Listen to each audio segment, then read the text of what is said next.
Good morning, good evening, good afternoon. Thanks for tuning in to Callie's Homesteading with Pooh Bear. It's your girl, Pooh Bear. And can y'all believe it is already June 1st, 2024? Oh my goodness, y'all. Where is the time going? Because wherever it's going there quick. Like, I cannot believe we are already halfway through the year now. So, he's smoking. Hurry up and get in here. I don't want to smell that cigarette smoke. Thank you. So what I want to talk about really quickly is it's the first day of the month. We have, 30 days in this month? What is it going to look like? Now, yesterday I talked about going through your list and coming up with like 5 things that you wanted to execute in this month. So I told you my list. I told you what I was going to be working on. And I am going to add one more thing to that, along with drinking properly and my eating and everything. I decided that I'm going to start a whole new herb garden. So that's going to be one of the things. I think I'm going to take one of my, I think it's a 4x3 elevated raised beds. And I'm going to gear that strictly towards nothing but different types of herbs. So right now I have a nice little arsenal of herbs. I had tried to start some earlier this year, but that didn't work out. So now what I'm going to do is just direct sow them. So I'm looking forward to that. And just making sure that we're going to have all of the herbs that we need. So it's going to be like fenugreek and basil and oregano and rosemary and thyme. And I think I even have some licorice. So I'm going to put some licorice in there because, you know, that's something that's good. It's not necessarily a herb. Well, I guess it is in the herb family, but you can use it for a lot of different things. So I'm going to be just planting out my herb garden so that I can make my own teas and make my own vitamins and everything. So I just wanted to share that with you guys. There's a lot going on. And we're going to be having a lot going on in the garden as well as with my business, with the church and everything. So I kind of wanted to talk about what we did in Vegas, because some of you guys have seen the video, and it's so funny when you go out and you're doing positive stuff, you think, oh, that video might really do something, but not even 30 people have watched that video, and it's okay. I understand how that goes, the algorithm, what seems appealing and things of that nature, so it's okay.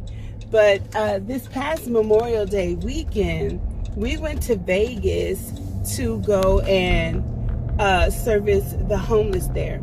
And I got a lot of backlash from people saying, well, why do you have to go to Vegas? Why would you leave California to go to Vegas to take care of the homeless when there's so many homeless here in California?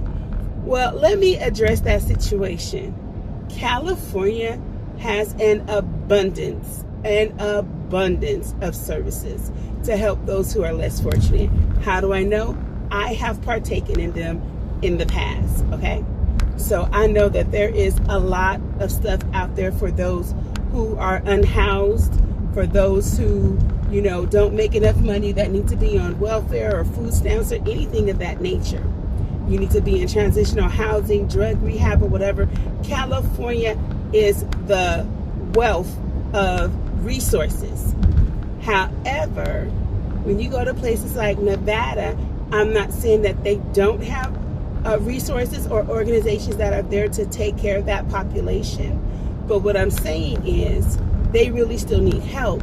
So my church and the other ministry that I'm connected to, the Remnant Power, well, the Remnant, we decided one area to go to. Now, that does not mean that we're only going to go to Vegas. No, we will be going to a lot of different areas. I think the next place we're going to is Chicago. And what we're doing is kind of like a pop-up.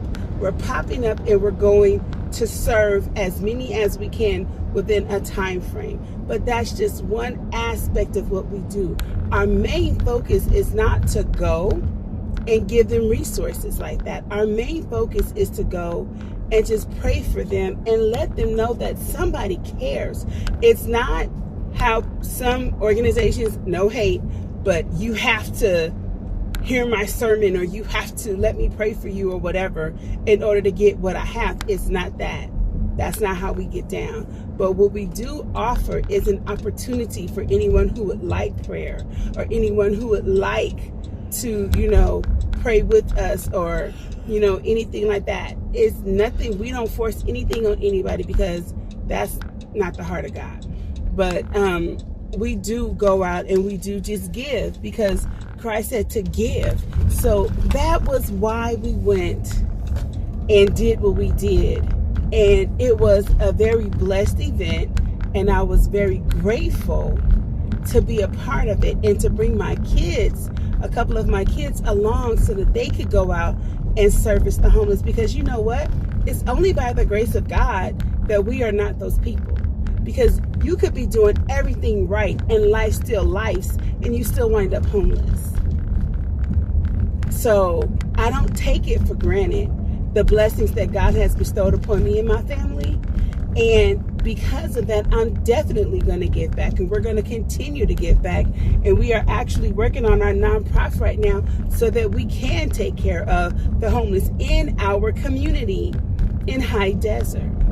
So I just wanted to say that, because I was sitting here like, are y'all for real? Like, are y'all really coming for me like that? Like, it should be just, we're happy that we came out there and did something, not questioning, well, why did you go to this demographic and not that demographic? Because the fact that we're going should be enough. But that's enough on that. So I hope you guys have a great month. Let's rock it out. I have a lot going on this month, and I'm super duper fired up about everything that we have to go on. We'll be posting a lot of videos and going live and stuff all month. So, all right. Thanks for tuning in to Callie's Homesteading with Pooh Bear. It's your girl, Pooh Bear. Remember, God loves you. You better love you, because I love you. All right. Bye-bye for now.